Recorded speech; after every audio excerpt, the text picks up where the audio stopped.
Hello there, and welcome to a play day. My name is Rob Walsh, and I am Mayor of Wrecsam. Some of you may have met me before or seen me before, looking very different. Normally you'll see me in my shirt, tie, suit, and wearing my gold chain, but because of the current lockdown, I'm not able to do that.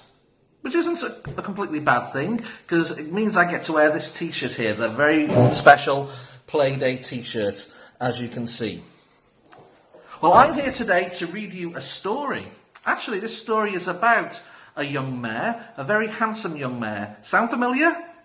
Okay, maybe not.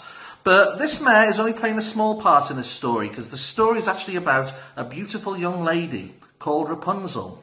Have you ever heard this before? If not, then please listen along. If you have, hopefully you'll enjoy my version just as much. So here goes. Once upon a time, in a house that overlooked a beautiful garden, lived a childless couple. What they wanted more than anything in the whole world was a child of their own. One day, they found that their wishes had been granted.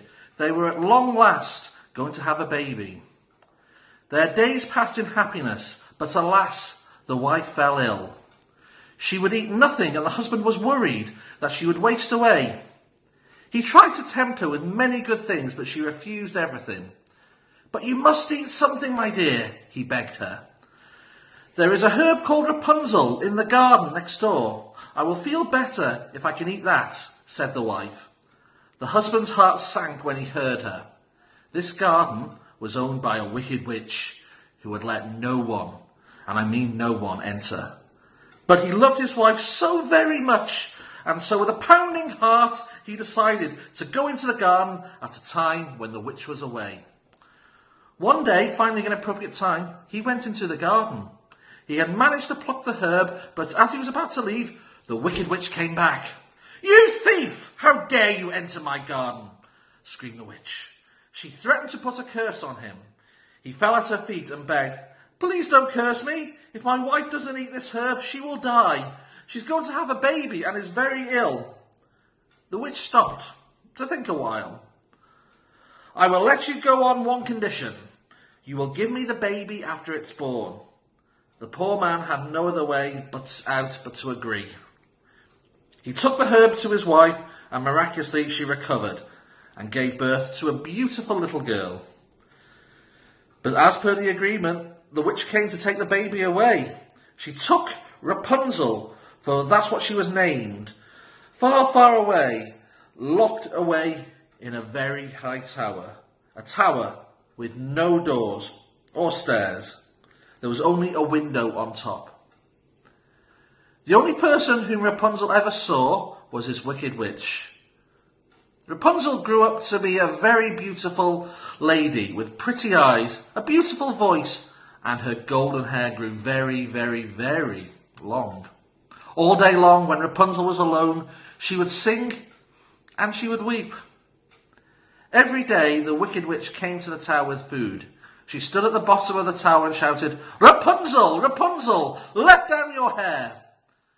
Rapunzel would drop her long braided hair through the window. The witch used her hair as a rope to climb into the tower. One day, the mayor of the nearest town was passing by, and he heard Rapunzel sing. He fell in love with her voice, and unknown to all, came to the tower every single day to hear her sing. One day, the mayor saw the witch climbing up the tower using Rapunzel's hair. The next day, the mayor called out to Rapunzel. "Let down your hair," he said. The mayor climbed to the top of the tower.